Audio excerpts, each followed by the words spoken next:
Welcome to the Guitar Department. I'm your host, Joe Walton. Today, on this episode, you can see it already, I've got Abbie Sawyer here. We've been trying so long. Stay tuned, it's going to be an amazing show. Welcome to the Guitar Department.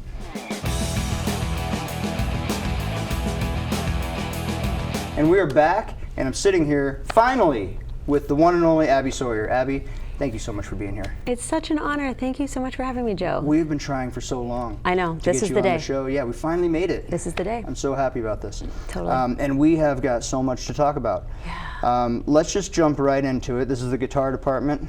You have an excellent guitar going on here. Can you tell me about it? Absolutely. So this is a 1938 Martin that I got from a friend in Des Moines who was a collector, and I visited him 3 times, and it was only on the 3rd time that he got this one out. Turns out it was his daily player. And I strummed 1 chord on it, and I nearly started crying. Just loved it so much. And so we took it home, and it has been totally reworked with Mike Markovis doing complete overhaul on it. So the sound is very different from it was when I bought it, but it's way more balanced and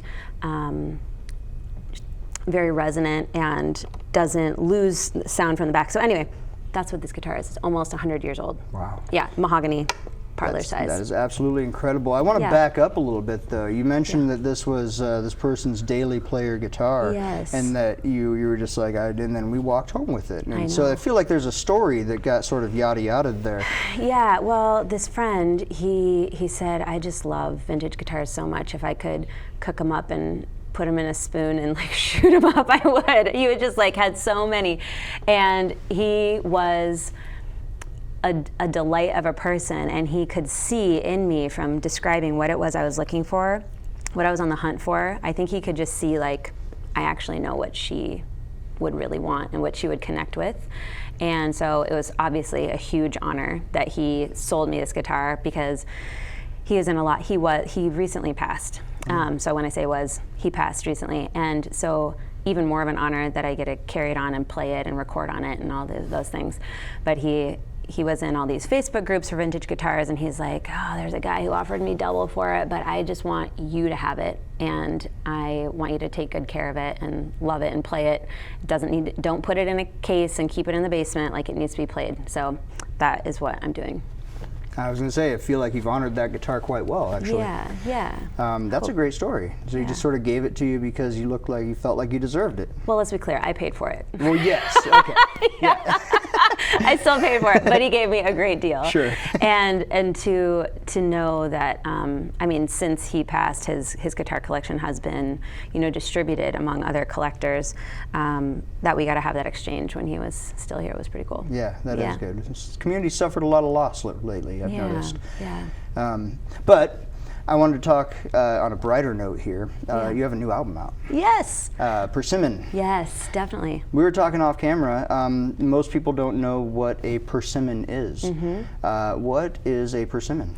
So a persimmon is my favorite fruit, and it is such a sweet, cute little fruit.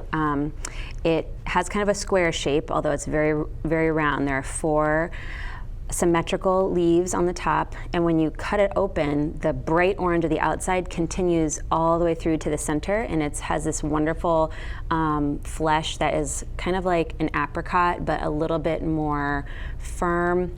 And they come around in the grocery stores in like November, December. So when it starts to get cold, when it starts to get dreary, it's this pop of bright orange of like that sacral chakra energy. And so I always take it as this sign of like, okay, winter's coming, which usually isn't my favorite season, but there are gifts along the way. Yeah. And so that's what it is. Wow, that's a beautiful thought, actually. Yeah. Sort of shining the brightness into the darkness. Yeah. Well, tell me about the album. So the album, I started working on right after the release of my first solo project, which was in 2022. It was called Love is a Flood. Love is a Flood, yes. And there were several losses in our family, and I was processing the grief through writing music, as a artist does, or through creation of some kind, and then I took this songwriting class with Adrienne Lenker, who is the vocalist for a band called Big Thief, and then she also has her own solo work, which is incredible. And she taught me how to use open tunings, and that kind of shifted the whole focus of my album, and many of the songs have open tunings, including one of the ones I'm going to play today. Yeah, no, I noticed that your guitar was in an open tuning. We sort of talked about it a little bit there, but you have a really unique playing style anyway. You're very heavy on the finger picking. Yeah. Your chords, your chord choices, I should say, sound sort of uniquely jazzy for the type of folk music that I would have, sort of typecasted you as. Yeah. If that makes sense. I don't. For sure, I totally grasp, and I can see how that happened. And that happened because I've never taken a lesson on guitar, and I am in many different styles of bands. And so something that I took from Adrienne Lenker's class that really resonated with something I felt I already believed, which was, she said, just put your hands on any instrument and instinctually put your hands on an instrument, guitar, spoons, piano, whatever, and make a sound. And if you like the sound, repeat the sound. If you don't like the sound, find another shape and try that. And that's how I wrote most of the songs for the album, was just this instinctual following the breadcrumbs. And because I lack that fundamental knowledge about typical chord progressions, it's just like, well, this sounds good. And then, my band, bless them, like, we all have to figure it out on the other side. Yeah. But we do, and we have. So well, that's the beauty of musicianship in general, is that you can hear it, and even if you can't identify it, you can sort of work out on your own what it actually is. There are lots of great players who can't read music, have no idea what they're doing on their instrument, but are just game changers. People like Wes Montgomery, for instance, that just couldn't read music but could sit there and change the world of jazz on their own.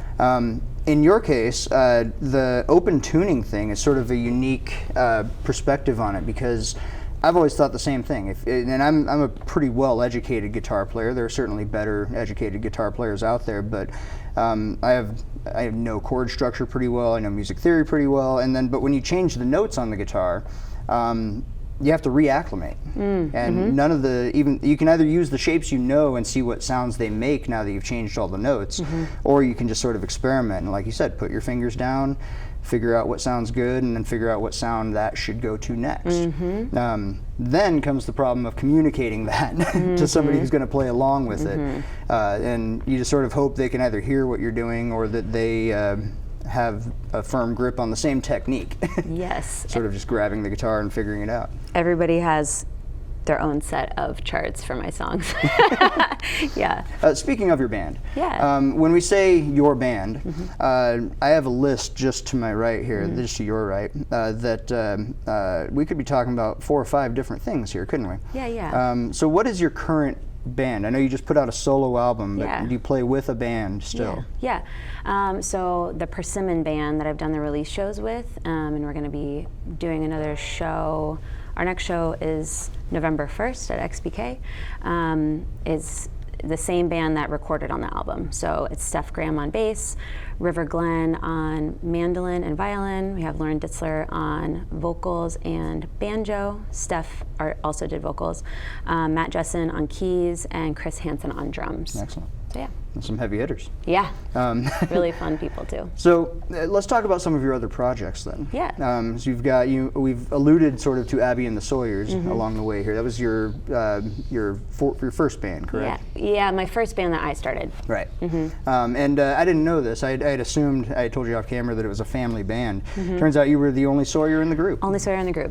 So you just sort of, they all got the title of honorary Sawyer, it sounds like. I tell you how that happened. So our first gig is we were booked for Camp Euphoria festival that is now defunct, out of Lone Tree. Yeah, Youth Orchestra's thing. Totally, and love those guys. And so it was the night before they were going to print the poster, and our friend who had booked us called and said, we need a name for the poster. I'm like, I was so tired. That's when I used to CrossFit, and I was like, it was like 7:30 at night, and I was going to bed, you know? Yeah. And so I'm just like, oh, I don't know, just something people remember, because I had been in a band before that called Bermuda Report, and every time people are like, but what is it? I'm like, Bermuda Triangle Weather Report, Bermuda Report. It's hard to say. So like, some people remember Abbie and the Sawyers. How about that? And then people were like, Abbie and the Sawyers, and they could remember it right away. And I was like, I guess this is going to be the name of the band, yeah. even though I was the only Sawyer. Yeah. So yeah. No, it has a great flow to it. Yeah. I mean, it really does sound like you started a family band, though. I know. It sounds like you're the Osmonds out there. Totally. But so on top of Abbie and the Sawyers, you also have the NOLA Jazz Band. Yeah. I want to make sure we talk about this too, because that is really full of some heavy hitters. There's some So fun. There's some doctorates going on in that group. Absolutely. Tell me about how your involvement with NOLA came about, and what you know of that group forming in the first place. Absolutely. I came into that group when the founder, Jeff Kane, started it, and we were at an after party for a show, and he just said, you know, your husband, he was on a board with my husband at the time, Chris, and he's like, he says that you're in Diplomats, or you have been in Diplomats, and I'm so curious about that. I'm looking for a vocalist. Would you consider being in my New Orleans style jazz band? And at the time I was just like, oh gosh, I'm not sure I want to do another thing. And Chris was like, say yes. You're not going to regret saying yes. And he's absolutely right. I didn't. And so I was the only vocalist in the band for many years, and then I had my first child, and there's really no like maternity leave when you're in a band. Yeah. So we found other vocalists, including like Lauren Vilmain and Molly Brandt and Marissa Crivaro, and so many cool other female musicians who've stepped in and been able to fill in when I can't do it. And so I've been the MC and the vocalist. We've played around Iowa regionally. We've played at festivals. We've done, I can't remember how many albums, 3 or 4. And it's been a wild, amazing, fun ride. And you guys had a live at Studio 3 too, which was a really cool episode. We were the first group to go through there, and so it was really cool to kind of break the seal on it. Cool. Yeah. I didn't know you guys were the first ones to try out that stage. Huh? Yeah. That's awesome. It was cool. What an honor. Yeah, totally. So on top of that, you mentioned Diplomats of Sound. Yeah. You also have the Nightlights. Yes. Which is, dare I say, a local supergroup, right? Love that group. Yeah. Tell me about that. So my Diplomats, the other 2 female leads from Diplomats of Solid Sound, we have been singing together for 20 years. And we have been through a lot of life together, and we had more that we wanted to express creatively than would fit in the genre of neo soul and, you know, the band with Diplomats of Solid Sound. We wanted it to be softer folk music, so we all wrote a handful of songs and recorded them as the Nightlights. Yeah, with 3-part harmonies and all the stuff. And you guys, that was a year or 2 ago now. We released it in 2023, 2 years ago. Yep. So I remember seeing a big push on it. Yeah. Is there any talk of you guys getting together again anytime soon? Fingers crossed. We're going to do another album this year. We are waiting to hear back on a grant application. Oh. So, you know, light a candle for us. Times are tough for arts funding, but yes, we have lots of ideas, and really it's such a fun way to spend time with your friends. Yeah. Making more music. Yeah. If your friends are as good at it as you are, you know, it's just a delight. Quite the experience. Yeah, you know? you kind of transcend together. Yeah. Yeah. I am very much in touch with that. I wanted to talk about, so this album, Persimmon, you recorded it entirely at home. I did. Is that your first home recording experience, or at least on that scale? Well, yes. Yes and yes. I did a day of home recording for my friend River's album when I was just doing backup vocals for one single song, and it took me 8 hours to figure it out on my own. And so I was like, never again. Then I partnered up with Gabe Scheid from XBK, and he's amazing. Yeah. And he just said, yep, I played him some of the tracks I've been working on. He's like, this is going to be good. I'm totally down. So he brought all of the gear and would set it up in my house on a studio day. We'd get in as many hours as we could. And before it was time for my kids to come home, and it was a wild experience because I don't have a soundproof home. I live in a 1940 Cape Cod with like aluminum siding. And we were on the main floor. I could see the deer, coming in the side yard. And so I'd have to get all my neighbors on board every time we did a recording day. Say, please don't get out your lawnmowers, don't get out your leaf blowers. And it would be like neighborhood watch, man. They were just like up and down the street. If there was a car with a diesel engine going, they'd text me like, I hope that didn't interrupt your take. It was so sweet. So they all came to the release show at the Temple Theater. They're awesome. But yeah, it took a year because, with our schedules and my family's schedule, that's just how it worked out. Yeah. But it was also kind of cool because to record, in all of the seasons and look out and you see snow and look out and there are birds, it added something cool to it. Yeah, I read that that was part of the theme of this album, is that it was supposed to be a sort of an experience of each of the seasons and your experiences within those seasons over the course of a year. Absolutely. Was that intentional, or was it just a reflection of the conditions that the album was made in?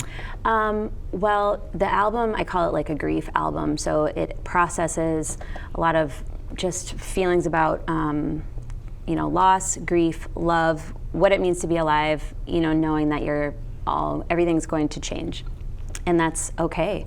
And somebody had told me when you lose someone, when they die or you suffer like a big loss, it will take a year of just time and processing and grief to really start to come to terms with that. And so the idea of what does it mean to go through 4 seasons of life as an artist, as a human, as a parent. And so although I love to be highly productive and like, let's get it done and let's just like slam it out, it was like, I benefit and the songs benefit from breathing room, to be able to have a few weeks of just like listening, reflection, put it away, get it back out again. You know what I mean? Yeah. So. And I could see how that would be an advantage, because especially if you're dealing with things that are kind of delicate, that want to be dealt with the right way. Yeah. There's the opposite idea too, where you'll just keep messing with it until you have that due date. Yeah. I've definitely had that experience too, where if it wasn't due tomorrow, I would just keep messing with it until it was due. So it's cool to have that sort of laid back and more sentimental experience with it, to sit back and reflect on your own project. I very much practiced not obsessing about this project, which I've been really good at doing on past projects, and just going, I'm going to do something else for a while, and the next time I pick it up, I'm going to listen with fresh ears, and I'm going to make some notes, but I'm not going to listen to it 15 times in a row, because I don't want to get attached to this version. I'm going to make some changes, and then we're going to move on. You know what I mean? Otherwise, I can get attached to an early version and then not hear the opportunities when other players come in. You know what I mean? Yeah. Absolutely. Yeah. Well, I'm seeing how long we've gone here, and we're going to have to wrap this up. But before we do, I want to just get a plug in there for your other side hustle here. You've got Mama Bear Botanicals. Yes. Tell me about that real quick. I should have brought you some. Well, excuse me. I already have a exfoliate glow. here, Abbie. Come on. So I was actually at the release of the Nightlights album, which was a double release. We did the Nightlights album and we did Abbie and the Sawyer's Meadowlark album in the same show at the same time. I wanted a merch item that would be very different, and I wrote a song for the Nightlights album called Mama Bear, and during that whole recording process, I had been making infused face oils with all natural ingredients for my band and for the team, and got their feedback on everything. And then I decided to make a brand out of it. And I now have like several SKUs, I can't remember, 7 or 8. And I ship it to people who I don't know. So it's pretty fun. That is fun. Yeah. And just to give it the ultimate plug, if we both look right into the camera, if you want your skin to look like Abbie Sawyer's and not like mine, where should they go? It's mamabearbotanicals.com, or you can just go to abbiesawyer.com. And it's bear, like bear skin. That's hilarious. Abbie Sawyer, thank you so much for being here. Oh, my delight. Would you stick around and play a couple songs for us? Would be delighted. Absolutely. Thank you so much. Thank you. Abbie Sawyer, ladies and gentlemen.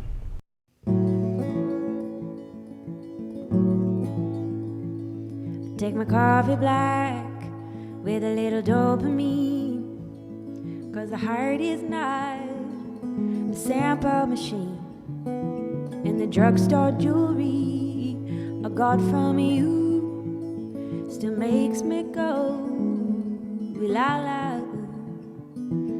I followed the smoke and I found the fire.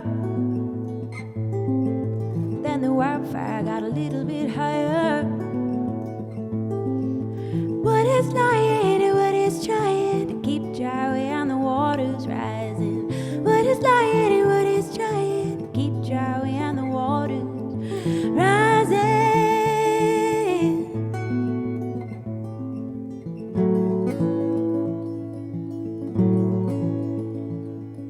I'm feeling blue, wanna get a tattoo, like I live forever, like I'm dying soon.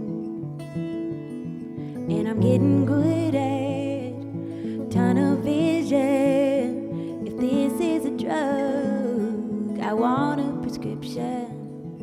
I followed the smoke and I found the fire. Then the wildfire got a little bit higher. What is lying and what is trying to keep dry when the water's rising? What is lying and what is trying to keep dry when the water's rising?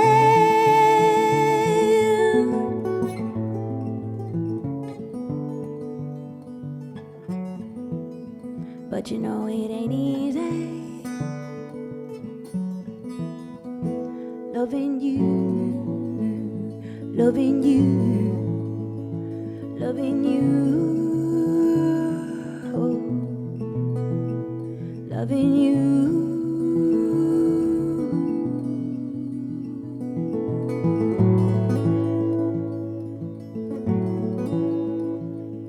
Instead of sleeping, I'm denying that you were keeping me awake.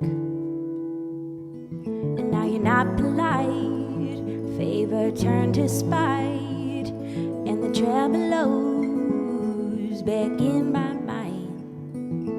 I followed the smoke and I found the fire.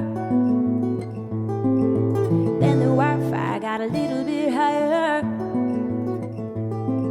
I followed the smoke and I found the fire. And then the wildfire got a little bit higher. And what is lying and what is trying to keep dry when the water's rising?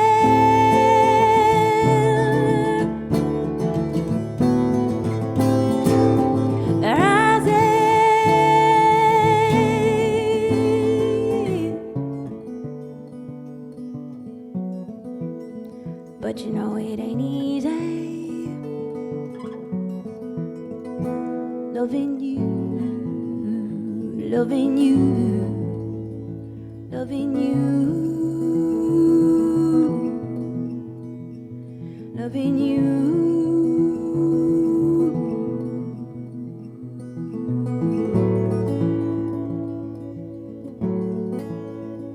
So I take my coffee black with a little dopamine.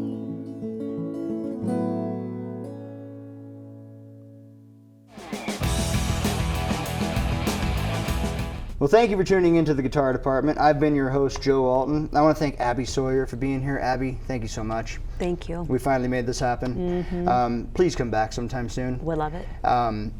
Please tell the camera how they can follow you, figure out where you're playing, and how to buy all of the many products that you have put out over the years. For sure. It's just AbbieSawyer.com, ABBIE, Sawyer like Tom. Be sure to check out the new album, Persimmon. It is available for streaming everywhere, correct? Yeah. And of course, you can buy physical copies online and at any Abbie Sawyer show. I also want to thank Riemann Music for offering up the Fishman amp that we've been using, and I want to thank MediaCom, our producer Jackson, our camera operator Matthew, and be sure to follow us on Facebook at facebook.com/The Guitar Department and Instagram at @guitar_department. And with that, would you play us out with a song? One more? I would be honored. Awesome. Thank you so much. Abbie Sawyer, ladies and gentlemen.